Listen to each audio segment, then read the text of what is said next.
And then basically I'm going to cut and paste and all that kind of stuff. Okay, of what we do. Yeah. Okay, Yeah, that's fine. yeah. Yeah, I'll obviously get it on there as well. Do you have the questions? Have you got questions you want me to ask you? I haven't written them down, but what would you want me to ask you?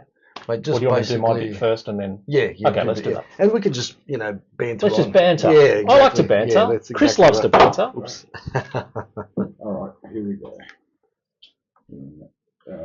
3, 2. Welcome back. We have a very special guest in the studio with us today, Mr. Peter Ristevski. How are you, Peter?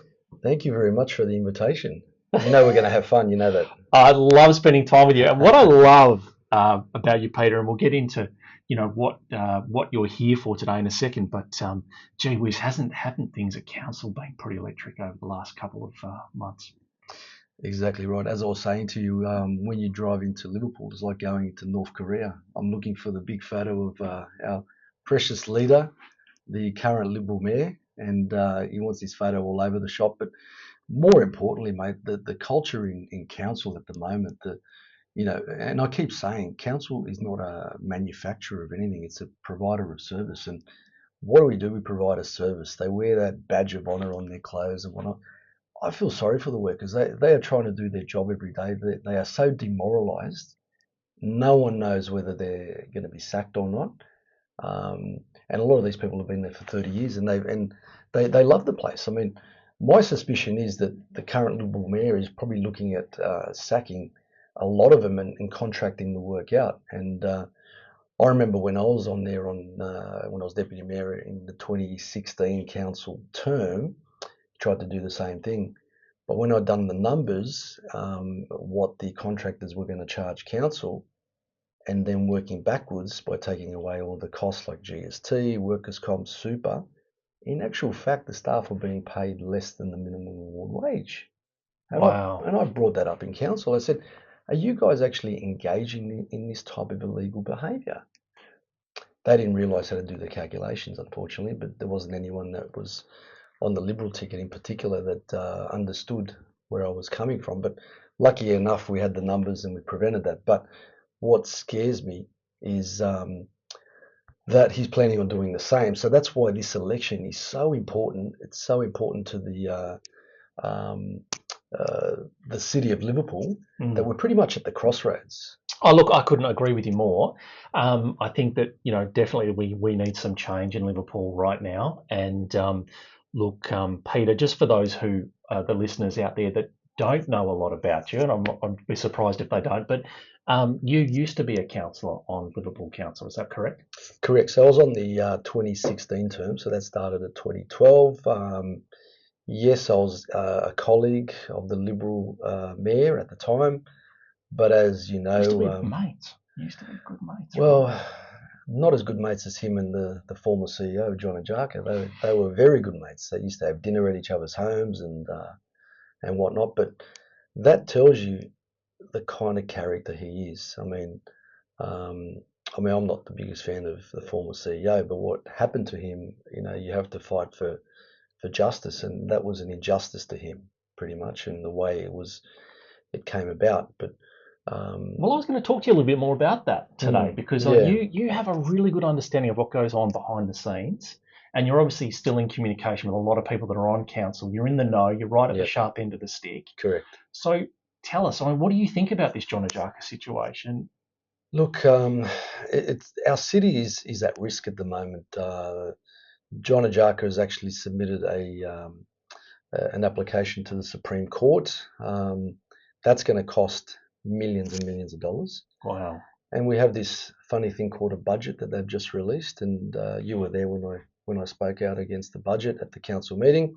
Look, I tell you what I did know at the council meeting is that what was very obvious to me is that you affect Ned in a way that, he just got up and left. Like, he just, it's like you're his kryptonite. Correct. Because I know he's, how do they say, I know where all the bodies are buried. Right. Yeah. Okay. Well, we might try and get you to dig a few of those up for us over the next couple of months. They're coming out slowly, but like I said, when we both actually presented at the council meeting, and you actually done a great presentation. Thank And you.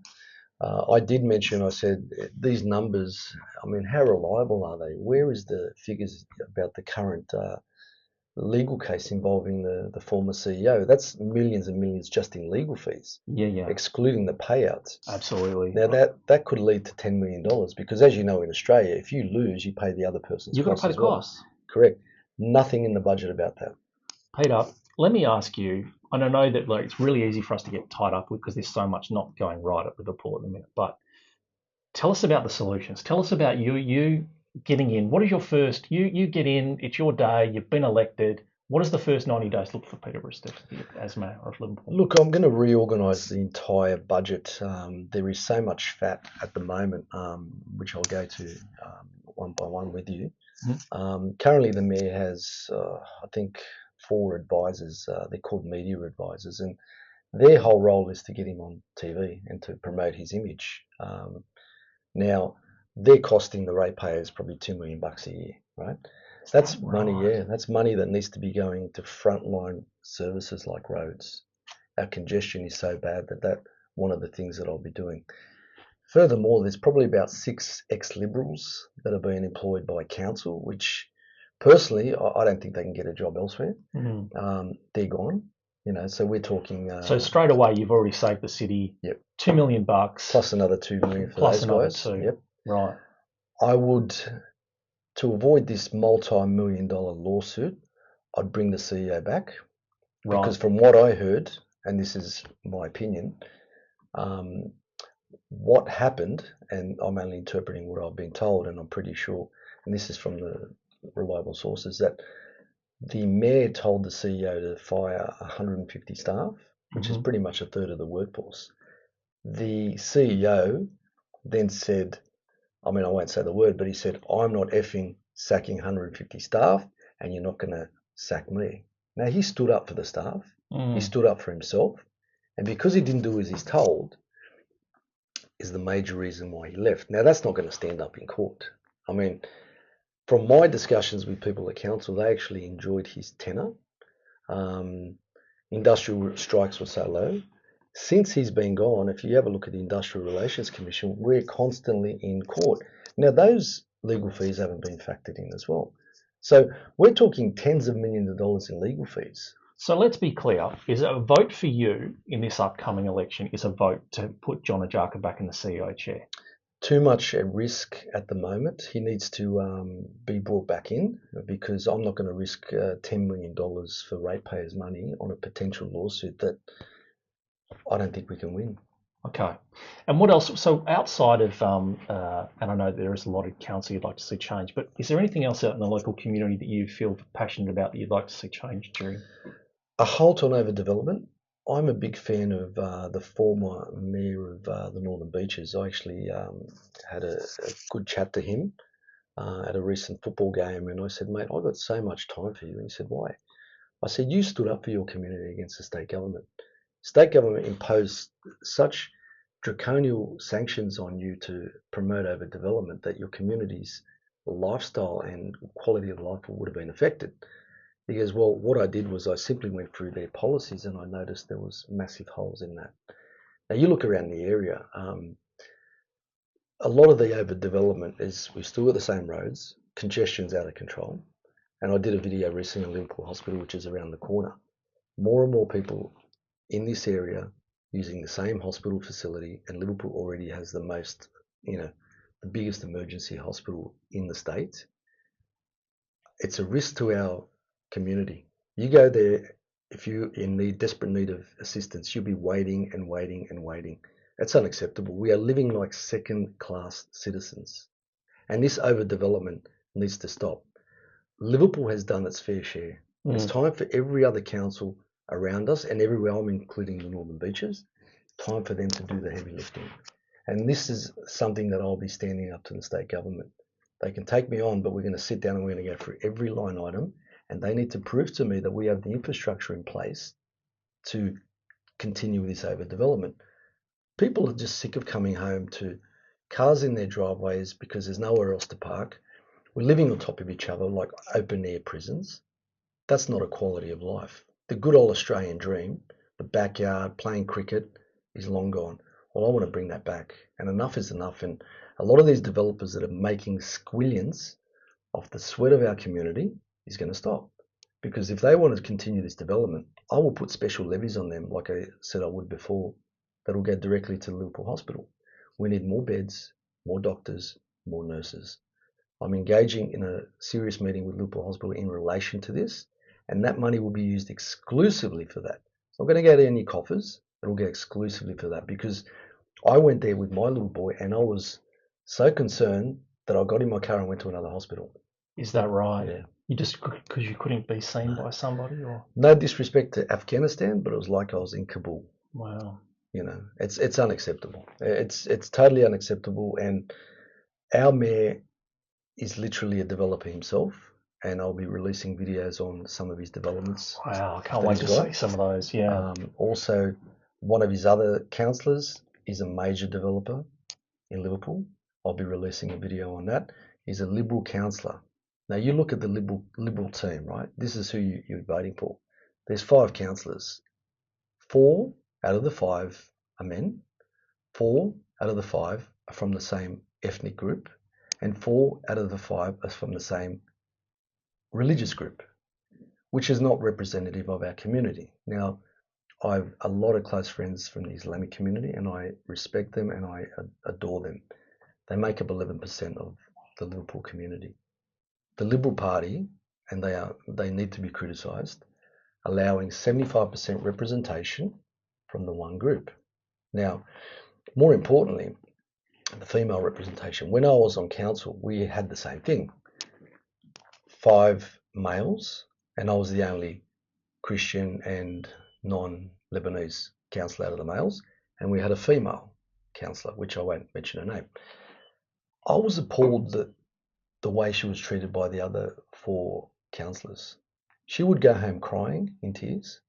I would have to go home and take a shower because I was so disgusted by their behaviour. And these are the councillors, and this is Liberal Party and needs to be criticised. Why is this happening? I'll tell you why. The mechanics of the Liberal Party work like this. They work on branch systems. Now, if you want to join the Liberal Party, you join a branch. Now, there's only one branch for Liverpool Council pre-selections, and that's called the Liverpool branch, which is run by the current Liberal mayor. Now, I've had people that want to join that branch, and they've had their membership rejected based on the fact that they are non-Islamic. Now, I don't know how this occurs in today's times and why even the Liberal Party allow this to happen. They need to be held accountable. This is discrimination. Wow, it definitely does. And the problem we've got, sorry to interrupt, No, you can't even take legal action against them because they're exempt from legal action. Is that right too? Yes, They're exempt. yeah. Wow. They're I mean, I know exempt. he's very big on defamation, the current mayor of Liverpool. But look, Peter, we're going to run out of time here for your interview. But look, I wanted to wish you all the best in the upcoming election, as long as it all goes ahead. Thank you. Where can people find more out about you? Well, I've got a Facebook page called Make Liverpool Great Again. So if you go onto that Facebook page, like our page, you'll see our videos. We've got a website as well, Ristevski 2024. You will be seeing a massive bus shortly, which will be... I can't wait for that. We're going to be going around the neighbourhood. We're going to be offering free coffees. We're going to be face painting, balloons, you name it. And the good thing is, Ristevski's paying for it, not the ratepayers. What I'd love to see, and I know most of the people in Liverpool would love to see, is to make sure that you go to every council meeting between now and the election, just to see if we can get you to have a chat with. In fact, we should get a debate, Chris. What do you think? Like a debate between Ristevski and Maimoun, if he'll come on. We can definitely organise it if You he'll reckon? come on. Oh my goodness! I would love that. I'd be waiting with bated breath. Gentlemen, we'd have to have security. 100%. Thanks so much for coming in, Peter. It's been a pleasure. And you're such a good friend of the radio station here, and we just want to thank you for your ongoing support. The other thing, one thing before we leave is that you were telling me prior to the interview that you've got plans. Like if you're elected the mayor, you've got plans for the salary of the mayor. Yes, as I've been promoting it, and I will be promoting it a lot more. The mayoral salary, I think, is $80,000 or whatever it is. I'm actually going to be donating it every month, and I'm happy to work for $1. I'll donate it to charities in the area, sporting groups, radio stations, community organisations, because I've bumped into a lot of people that have been, like you guys are doing so many hours here, for free. So why should the mayor be paid? And I've got a successful business. I don't need to, live off the back of the ratepayer. We're here to help each other out. I'm doing it for a purpose. It's costing me a lot of money in campaign. I'm funding it myself. But when you're passionate about something, you have a go, you have a crack. So I'm getting nothing out of this, just my time away from my family, away from my business. But so be it. Sometimes in life, you've got to do these things. And we're very thankful. Thanks for coming in today, Peter. Thank you. And good luck. Thank you so much. Thank you. You.